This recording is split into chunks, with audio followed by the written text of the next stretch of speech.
an interstellar object whirling through our solar system is actually a nuclear-powered spacecraft sent by aliens to test how humans respond. What would you do if the vast silence of space suddenly spoke back? For decades, we've sent machines into the void, tiny messengers of Earth, hoping they'll return data, images, and perhaps answers about our place in the cosmos. But what happens when one of those machines sends back something we never expected? A final transmission that sounds less like science and more like a warning. Don't go anywhere, as we are going to explore the story of 3I/ATLAS, the probe whose last words have left the world unsettled. The machine that shouldn't have existed this long. Launched in quiet obscurity, ATLAS was never meant to capture the world's attention. It was a research probe, part of a wave of small, lightweight craft designed to study fast-moving interstellar objects. The mission didn't come with the spectacle of a Mars landing or the drama of a crewed expedition. Instead, it was modest in scope, overseen by a handful of researchers who believed the probe might survive only a few years before being silenced by distance, radiation, or sheer cosmic chance. To most, it was just another quiet entry in a long list of exploratory missions, expected to fade without fanfare. But like many space stories, ATLAS had its own way of writing destiny. Against the odds, the machine endured the punishing environment of deep space. It survived extreme radiation storms, it slipped through gravitational fields that could have easily flung it off course, and it continued to operate well past its projected lifespan. With every challenge, it seemed to answer with resilience, as if it carried within its circuits a stubborn determination to keep pushing forward. Its quiet endurance began to feel less like a program of code and more like the spirit of an explorer refusing to give up. Each year it kept sending back signals, a faint rhythm of data, a heartbeat pulsing across the cosmic ocean. What began as routine transmissions gradually took on an almost symbolic weight. Scientists no longer looked at it as just another instrument gathering numbers. To them, Atlas became something greater, a companion in the vast silence, a mechanical voyager that mirrored human persistence. It was a reminder that even fragile creations could outlast expectations, carving their way into the unknown and carrying our curiosity farther than we ever thought possible. The final signal. Then, one day, something changed. After years of steady, predictable transmissions, ATLAS broke its pattern. What came through wasn't the usual set of numbers or charts, nor was it the distorted hum of static that engineers sometimes encountered. Instead, the signal carried something no one expected. A phrase, short and chilling, delivered with a clarity that pierced through the noise of space. It wasn't robotic tones or fragmented syllables. It sounded startlingly human. Those who first heard it in the control room sat frozen, unsure if they were witnessing a glitch in the system or something far stranger. The debate that followed was immediate and fierce. Some researchers insisted the sound was nothing more than corrupted code, a coincidence shaped by random patterns. Others, though, couldn't shake what they had heard. To them, the phrase felt intentional, deliberate, even crafted. Whispers spread beyond the scientific community, reaching online forums and late-night radio shows. The clip began circulating in news reports, podcasts, and social media threads, each listener convinced they heard something different, a warning, a plea, or perhaps an echo from somewhere else entirely. Suddenly, ATLAS was no longer just a quiet probe. It was a mystery that demanded explanation. And then, as quickly as it had appeared, it was gone. The transmission was the last anyone ever heard from ATLAS. No more signals, no faint heartbeat pulsing back across the stars. Just silence. For the scientist who had watched over it for years, the quiet was devastating, like losing a trusted friend to the dark. Yet for others, that silence only deepened the enigma. Had the probe finally failed after years of defying odds? Or had it truly spoken, leaving behind one final message before slipping forever into the void? The agency responds. In the days that followed, the agency behind ATLAS worked tirelessly to bring order to the growing storm. They held press briefings, released carefully worded statements, and assured the world that nothing extraordinary had happened. Yes, they confirmed, the transmission was real, but it was not the voice of something out there in the dark. Their official explanation was technical and measured, a likely malfunction. Cosmic radiation, they said, may have scrambled the probe's aging systems, producing a random sequence of data that, by sheer coincidence, resembled human speech.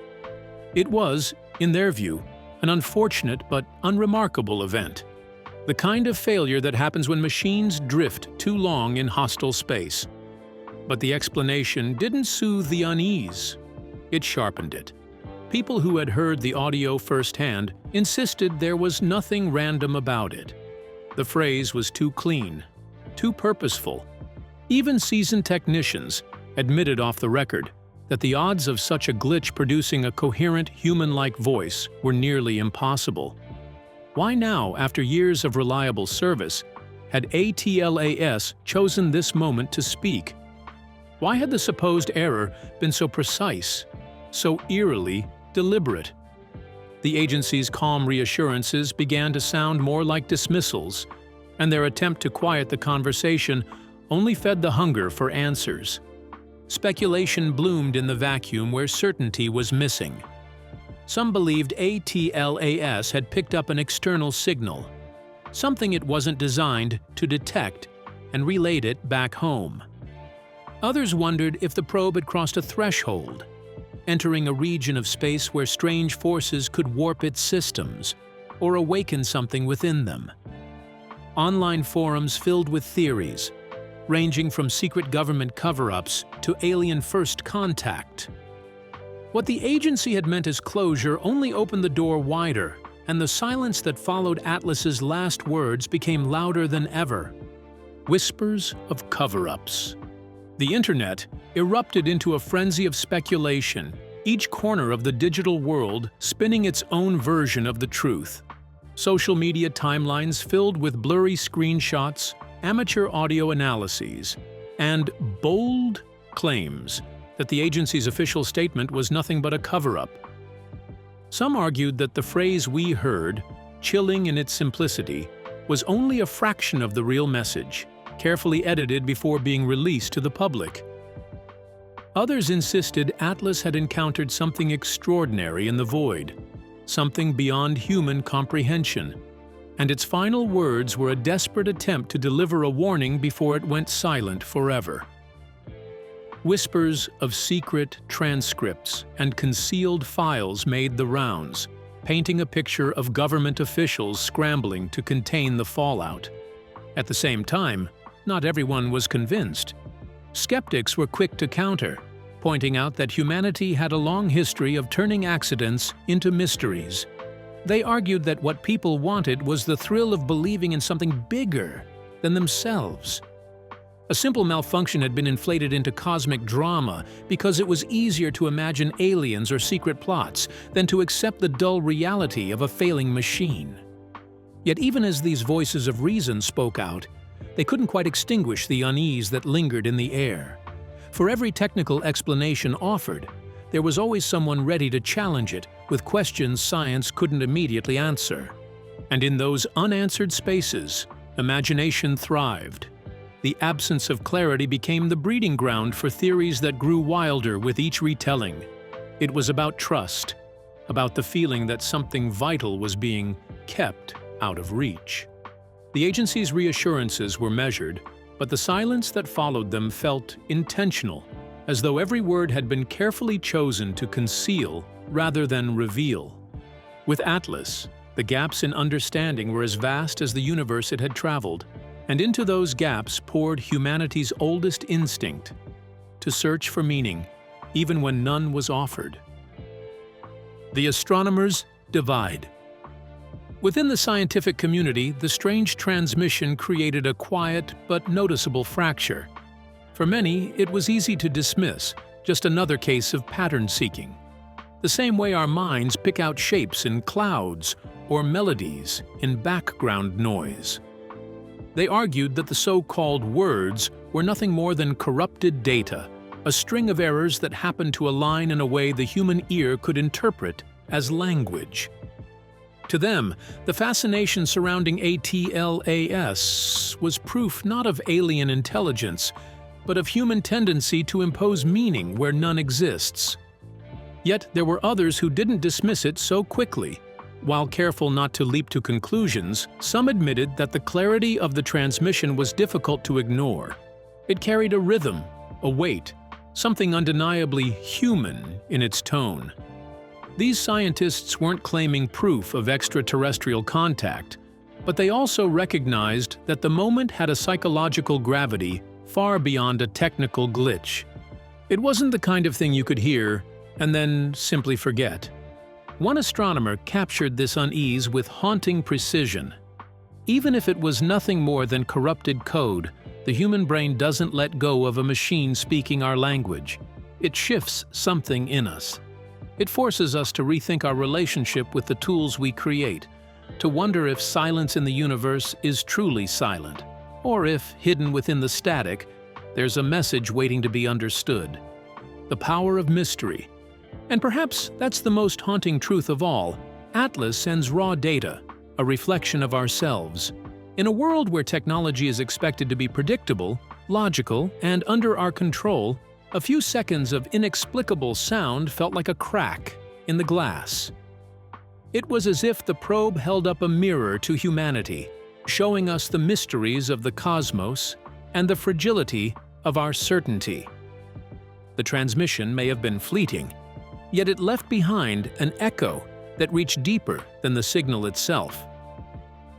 For some, the unease stemmed from the possibility of alien life, an intelligence beyond our comprehension whispering across the void.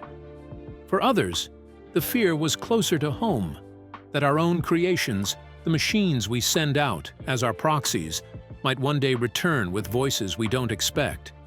The line between human and machine, between intention and accident, suddenly felt less solid. Atlas reminded us that control is often an illusion, and that what we build can sometimes surprise us in ways we are not ready for. Ultimately, the greatest weight of the transmission wasn't about aliens or rogue AI. It was about perspective. It reminded humanity that we are tiny players on a massive stage, struggling to interpret faint signals from a universe we barely understand. The cosmos doesn't owe us clarity or comfort. It offers us mystery. And sometimes that mystery comes disguised in the hum of static or the whisper of a broken code. Atlas reminded us, in the simplest and most unsettling way, that we are not the masters of the unknown. We are its students. Legends are born in silence. Since that day, ATLAS has remained silent, as if the transmission was its only message to humanity. No further signals have been detected, no mysterious data packets hidden in its code, no grand revelations shared with the public.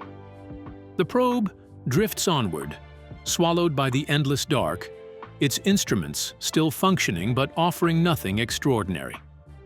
It has become less of a spacecraft and more of a specter, an artifact of human curiosity, carrying with it the weight of an unanswered question. A ghost among the stars, it embodies both our boldness to explore and our inability to control what we might find. Yet despite its silence, ATLAS has refused to fade from memory. In coffee shops and classrooms, in scientific conferences and online forums, the name still surfaces. People dissect grainy audio clips, comparing waveforms, hunting for hidden patterns that might prove their theories right. Some swear the sound carried intent, while others dismiss it as nothing more than corrupted code. But the arguments themselves are proof of Atlas's enduring power. It continues to ignite imagination long after the event itself has passed. The transmission may have lasted seconds, but its echo stretches into years. In that way, ATLAS has become more than a machine. It has transformed into a legend, a story traded in hushed tones during late-night conversations, an intersection of science and myth. It embodies humanity's eternal conflict between fear and wonder, between the desire for certainty and the pull of the unknown. Whether it was static, alien, or something else entirely, the meaning is no longer bound to the signal. It belongs to the people who interpret it. And perhaps that is why Atlas endures, because it reminds us that even the quietest machines can speak louder than we expect, if only for a moment. What was the warning? We may never know what truly happened in those fleeting seconds of the ATLAS transmission. To some, it was nothing more than a malfunction, a meaningless hiccup in a fragile machine pushed beyond its limits. To others, it was the voice of a dying AI, reaching out across the void in a final act of self-preservation. And then there are those who believe it was something far stranger, something not meant to be decoded by human minds. The lack of clarity is precisely what keeps the mystery alive. Every theory, no matter how unlikely, feels possible when the truth is out of reach. The beauty and terror of the Atlas mystery lie in that ambiguity. Without a definitive answer, the signal becomes a mirror, reflecting our fears, our hopes, and our capacity for wonder. For scientists, it is a puzzle begging for a rational explanation. For dreamers, it is evidence of something more, an unseen presence in the cosmos. And for skeptics, it is a reminder of our tendency to create myths out of shadows. Each interpretation says less about the transmission itself and more about the people trying to make sense of it. Perhaps that's the true warning Atlas gave us. Not about aliens, not about machines, but about ourselves. It showed how fragile our sense of certainty really is, how quickly a single unexplained moment can shake the foundations of what we think we know. The silence that followed only deepened the lesson. The universe doesn't owe us answers, and sometimes the absence of explanation is the most powerful message of all. In confronting the unknown, we're forced to confront ourselves, and that may be the most unsettling discovery of all. In the end, ATLAS gave us more than raw data. It gave us a lingering question that refuses to be neatly answered. That single mysterious signal, faint yet powerful, reminded us how even the smallest anomaly in the silence of space can reshape our view of the universe and ourselves. In chasing its origin, we uncovered something deeper about human nature, our craving for mystery, our fear of insignificance, and our unshakable need to find meaning in the unknown. Atlas, in its silence, became less a machine and more a mirror reflecting who we are. So now I leave it with you. What do you think? Was the ATLAS transmission just a glitch, or was it something far stranger?